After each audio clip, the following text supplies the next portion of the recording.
and welcome. I am Ashysaurus, aka Ashy, and welcome to my channel.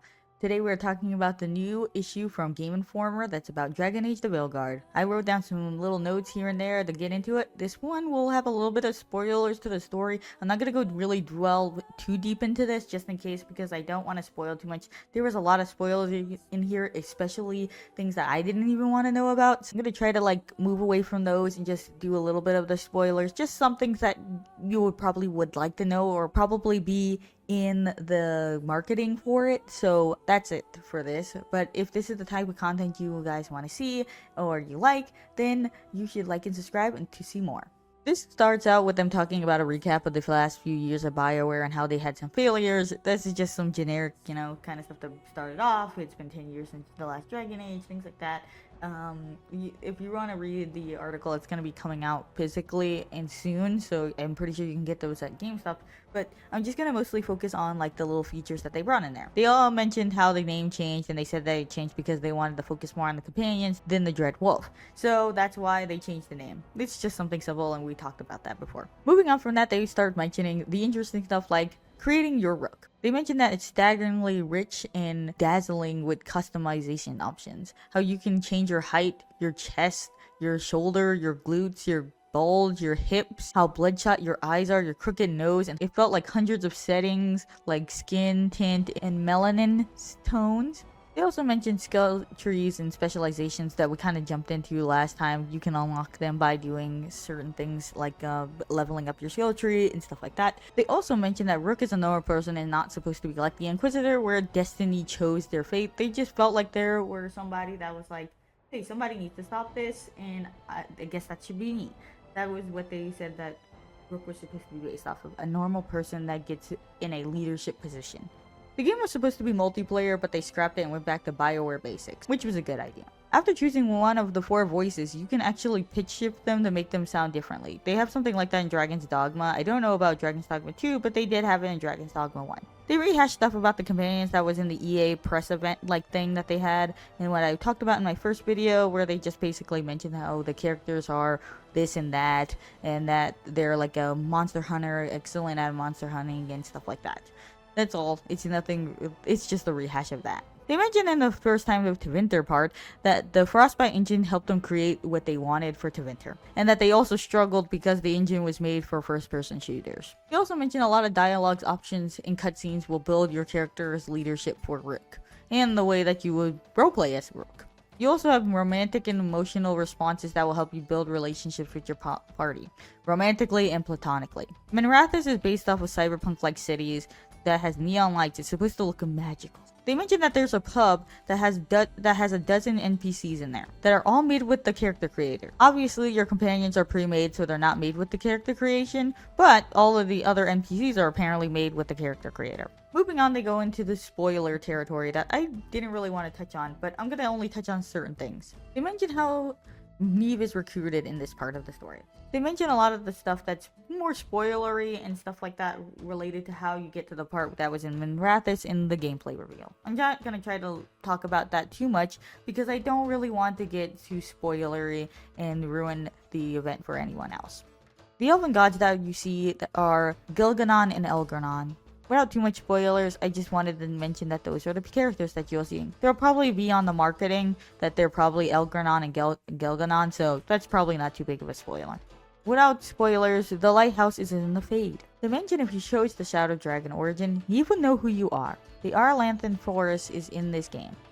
2 characters from the Missing comics are confirmed to make an appearance. I won't say who they are because they do spoil it in the article, but I don't want to mention it too much just in case anyone wanted to learn on their own. The start/pause screen contains a map, a journal, a character sheet, a skill tree, a library for lore where you can cross-compare gear, equip new gear, build weapon loadouts for quick change-up mid-combat, customize abilities and builds, an easy-to-understand skill tree. You can get traits that, for example, that can increase your damage to armor by 25%. Holding down the right side of the D-pad can bookmark combos like quick dash, while a fire is an ability for mages. You can spec out your skill tree to unlock specializations. The game is real-time action, but you can use the wheel to pause as much as you need to strategize. Animation canceling for parrying and other skills is in the game. You can queue up companions' attacks so after leaving the wheel, they can continue to do your commands. Skills are based off of stamina and mana and have cooldown times. Warriors can throw their shields like Captain America. Warriors and rogues can parry, but rogues have a longer parrying time. Mages can't parry, but they can use a shield to block upcoming attacks as long as you have mana. Disappointing that they didn't mention that you can use close-up magic or fighting with your staff. Mark Dara says that this was the best Dragon Age game that he's ever played, and that they made something that was fun and had a good storyline without compromising. Enemies will have bluish green bars that means that their health bar has a barrier over it. You can take them down with ranged attacks. John Epler says that the game is amazing on console, even on graphics mode and performance modes. By completing quests for companions and bringing them on story quests, you can advance their bonds and get ranks for your relationships with them, and that will appear on their character sheets. Skill points are rewarded for doing their quests. Belara's arc runs parallel to the path that Rook is on. Belara is probably the poster girl. I'm just gonna add that on there because I just think she is. They've been showing her all over the place. Like, there's a few pictures of her in here, and they really focus on her storyline in here. I just didn't want to go too spoilery in there. It's something about the forest, so I didn't really want to talk too much about that just for spoiler reasons. But yeah, she's seeming like the poster girl, kind of like Morgan, kind of like Isabella for 2, and kind of like Cassandra for Inquisition. It seems like they're trying to have her as the poster girl. Belara is considered a sweetheart and a nerd for artifacts. Neve can slow down time, while Belara can use electricity magic and can heal you. It seems like Neve is only able to use slowdown due to her ice magic, and while Belara can use healing magic for you because of her electric magic. Runes make a comeback into the game. Electric magic is good against sentinels. Apparently, sentinels are something that's in the Atlantis forest that also has something to do with Darkspawn. They mention a little bit, but once again, I don't want to spoil too much. So, if you guys are going to get the copy of the Game Informer issue, you can probably get more deep into that, but I just don't want to spoil too much. The Lighthouse Library is your hub and where you regroup. A little bit of spoilery, but as the beginning said, corrupted elven gods, so here it is. The corrupted elven gods are blighted, and the blight is spreading fast due to the elven gods. Blight tentacles are in the game. It just kind of reminded me of the brood mothers. That's why I wanted to mention this. I wonder if they're going to actually bring back brood mothers, or they're just going to be like, nah. The Arlanth forest is supposed to feel whimsy and fable looking.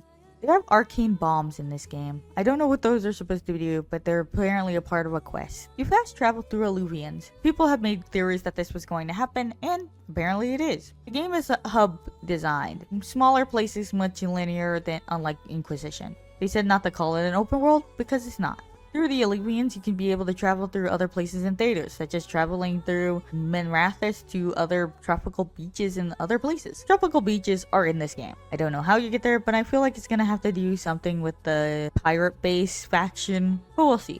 There's a mini-map in each location. Unlike the quest that they were mentioning in this game related to Belara, that has some kind of fog, every location has a mini-map, so that's good. To talk about all of this stuff. This is a lot of stuff. The reason why I wanted to go simple with answering each of them with a little things each, because it was going to take me forever. I recorded multiple videos and it took over 40 minutes just to do these videos, and I just wanted it to get done very quickly. The reason why I wanted to go through these very simply was just to get a good rundown, so people who don't really want to hear every detail of the game, they know little things that are being added in this game. I also didn't want it to go into too much detail, because when I was reading the free issue on their app, I found out that they were spoiling 2 main quests of the stories of how you got companions, and I got mad disappointed. They tell you literally everything. They ended up bringing up everything that I was afraid of them bringing up in the storyline before the game came up, and they did. So that's why this video is going to be more shorter and just me getting to the point of each one and not, going on a whole like little rant. It's just something to go simply on there. For me, I feel like they shouldn't have spoiled so much. I feel like in the ending, they spoil stuff about Solus. They spoil stuff kind of about Bear. They spoil stuff about how you get your companions. They spoiled stuff about a lot of things that I didn't really want to know about.